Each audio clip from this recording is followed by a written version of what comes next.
ಸಮಯ ಇಲ್ಲ. ಭಾಸ್ಕರ್ ಪ್ರಸಾದ್ ಅವರೇ, ನೀವು ಹೇಳ್ತಾ ಇದ್ರಿ ನೋಡಿ, ಅಲ್ಲಿ ಬೌದ್ಧ ದೇವಸ್ಥಾನಗಳು ಅಥವಾ ಬೌದ್ಧ ಧಾರ್ಮಿಕ ಕೇಂದ್ರಗಳು ಅದನ್ನ ಕೆಡವಿ ದೇವಸ್ಥಾನವನ್ನ ನಿರ್ಮಾಣ ಮಾಡಿರಬಹುದಾದ ಕುರು ಮೀನವ್ರು ಹೇಳಿದ್ರು. ಆಗ್ಲಿ ಸರ್ವೆ, ಉತ್ಖನನ ಆಗ್ಲಿ, ಯಾವ್ದು ಸತ್ಯ ಯಾವ್ದು ಮಿಥ್ಯ ಆಚೆ ಬರುತ್ತೆ. ಧಾರ್ಮಿಕ ಭಾವನೆಗಳು, ಹರಿರಾಮ್ ಅವ್ರು ಹೇಳ್ತಾ ಇದ್ದ ಹಾಗೆ ಧಾರ್ಮಿಕ ಭಾವನೆಗಳನ್ನ ಆಚರಿಸಲಿಕ್ಕೆ ನಮ್ಮ ಸಂವಿಧಾನವೇ ಆರ್ಟಿಕಲ್ 25ರಿಂದ 28ರವರೆಗೂ ಕೂಡ ನಮಗೆ ಅವಕಾಶ ಕೊಟ್ಟಿರುವಾಗ ತಕರಾರೇನು?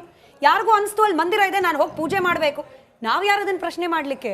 ಕಾನೂನಿದೆ, ಕೋರ್ಟ್ ಇದೆ, ಇತ್ಯರ್ಥ ಮಾಡುತ್ತೆ. ಈಗ ಈ ದೇಶದಲ್ಲಿ ನಳಂದ ಯೂನಿವರ್ಸಿಟಿ ಅಂತ ಒಂದು ಯೂನಿವರ್ಸಿಟಿ ಇತ್ತು. ಇಡೀ ಜಗತ್ತಿನಿಂದ ಎಲ್ಲಾ ದೇಶಗಳಿಂದ ವಿದ್ಯಾಭ್ಯಾಸಕ್ಕೋಸ್ಕರ ಈ ದೇಶಕ್ಕೆ ನಳಂದ ಯೂನಿವರ್ಸಿಟಿಗೆ ಬರ್ತಾ ಇದ್ರು. ಅಷ್ಟು ಭವ್ಯವಾದ ಇತಿಹಾಸದ ಇರುವಂತಹ ಭಾರತ ದೇಶದಲ್ಲಿ ಆ ನಳಂದ ಯೂನಿವರ್ಸಿಟಿ ನಾಶ ಆಯಿತು. ಯಾವತ್ತಾದ್ರೂ ಯಾವ್ದಾದ್ರೂ ಸರ್ಕಾರಗಳು ಆ ನಳಂದ ಯೂನಿವರ್ಸಿಟಿಯನ್ನ ಕಟ್ಟಡ ಅಂತ ಯಾರಾದ್ರೂ ಒಂದು ಸಾರಿ ಪ್ರಯತ್ನ ಮಾಡಿದ್ಯಾ ಈ ದೇಶದಲ್ಲಿ?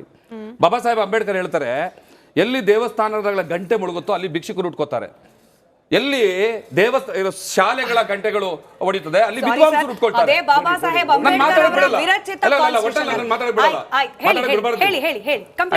ಇದು ಬಾಬಾ ಸಾಹೇಬ್ರ ಮಾತು ನಾನು ಕೋಟ್ ಮಾಡ್ತಾ ಇರೋದು, ನೀವು ಒಪ್ಪೋದು ಬಿಡೋದು ಆಮೇಲೆ ನಿಮಗೆ ಬಿಟ್ಟಿದ್ದು ಆಯ್ತಲ್ಲ. ಮತ್ತೆ ನಾವು ದೇವಸ್ಥಾನಗಳನ್ನ ವಿರೋಧ ಮಾಡ್ತೀವ? ಅಲ್ಲ, ಮಾಡಲ್ಲ. ಇವತ್ತಿನ ಅಗತ್ಯ ಏನು ಅನ್ನೋದನ್ನ ಫಸ್ಟ್ ತಿಳ್ಕೊಳ್ಳಿ. ನೀವು ಉತ್ಖನನ ಈಗ ರಾಮ ಮಂದಿರ ಬಗ್ಗೆ ಕೇಳಿದ್ರಲ್ವಾ, ಸುಪ್ರೀಂ ಕೋರ್ಟಿನ ಆದೇಶವನ್ನ ಕರೆಕ್ಟ್ ಆಗಿ ನೋಡಿದೀರಾ?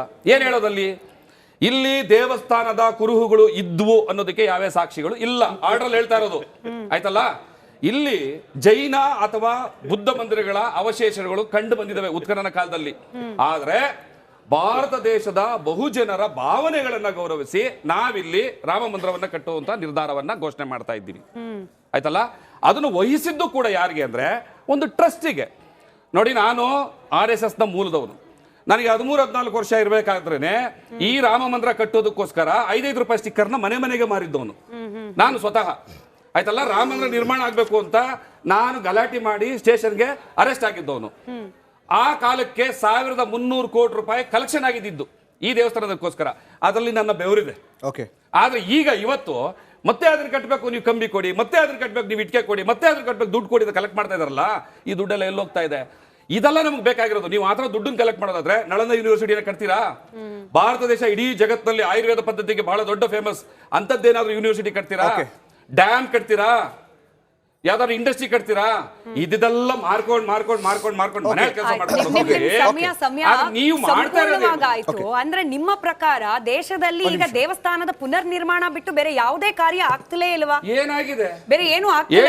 ಯಾವ್ದಾರು ಆಗಿದ್ರು ತೋರಿಸಿ. ಚಂದ್ರಶೇಖರ್ ಅವರು ಅಲ್ಲ, ಬಿಜೆಪಿ ಪಕ್ಷ ಕೇಂದ್ರದಲ್ಲಿ ಕೂತಿರೋದ್ರಿಂದ ಚಂದ್ರಶೇಖರ್ ಈಗ ಸರದಿ ಪ್ರಕಾರ ಹರಿರಾಮ್ ನೀವು ಪ್ರಶ್ನೆ ಕೇಳಿದ್ರಿ ಸರ್, ನೀವು ಪ್ರಶ್ನೆ ಕೇಳಿದ್ರಿ. ಉತ್ತರ ಕೊಡಬೇಕಾಗಿರೋದು ಬಿಜೆಪಿ ವಕ್ತಾರರು, ಉತ್ತರ ಕೊಡಬೇಕಾಗಿರೋದು ಬಿಜೆಪಿ ವಕ್ತಾರರು. ಕೊಡ್ಲಿ ಉತ್ತರ, ಕೊಡ್ಲಿ ಉತ್ತರ. ದೇವ್ರನ್ನ ಹೇಳ್ತೀರಿ ಏನಂತ? ನಾನು ನಂಬುವಂತಹ ಹಿಂದೂ ಧರ್ಮದಲ್ಲೇ ಹೇಳ್ತೀವಿ ನಾವೇನಂತ ದೇವರನ್ನ, ದೇವರು ಸರ್ವಾಂತರ್ಯಾಮಿ, ಅಣುರೇಣ ತೃಣ ಕಾಷ್ಟಗಳಲ್ಲೂ ಸಕಲ ಚರಾಚರಗಳಲ್ಲೂ ಇದ್ದಾನೆ. ಎಲ್ಲಾ ಕಡೆ ನಾವು ದೇವ್ರು ನೋಡುವಾಗ ಅಲ್ಲಿ ಒಂದು ಗಲಭೆ ಸೃಷ್ಟಿ ಮಾಡಿ ಅದರಿಂದ ಜೀವಗಳು ಹೋಗ್ತದೆ ಅನ್ನುವಾಗ ಆ ಭಗವತ್ ಪ್ರೇರಣೆ ಅನ್ಕೋಬೇಕು. ಅದು ಯಥಾಸ್ಥಿತಿ ಇದ್ದುಕೊಳ್ಳಿ, ಸಮಾಜ ಚೆನ್ನಾಗಿರ್ಲಿ ಅಂತ. ಅದನ್ನು ಕೇಳುವಿ, ಒಂದಷ್ಟು ರಕ್ತನ ಚೆಲ್ಲೋದಲ್ಲ ಈ ಸಮಾಜ. ಅದೆಲ್ಲ ನಮ್ಗೆ ಅಗತ್ಯ ಇರುವಂತದ್ದು. ನಮ್ಗೆ ಅಗತ್ಯ ಇರೋ ರಾಜಕಾರಣಿಗಳನ್ನ ನಾವು ಕಳಿಸಿರುವಂತದ್ದು ಏನು ಅಂದ್ರೆ ದೇಶದ ಬಗ್ಗೆ ಮಾತಾಡಿ ಅಂತ. ಮಠಪೀಠಗಳು ಧರ್ಮದ ಬಗ್ಗೆ ದೇವ್ರ ಬಗ್ಗೆ ಮಾತಾಡ್ತಾರೆ, ರಾಜಕಾರಣಿಗಳು ಮದ್ದವ್ರ ತರ ಮಾತಾಡ್ತಾರೆ, ಮದ್ದವ್ರು ರಾಜಕಾರಣಿಗಳ ತರ ಮಾತಾಡ್ತಾರೆ. ನಾವೇನ್ ಮಾಡ್ಬೇಕು?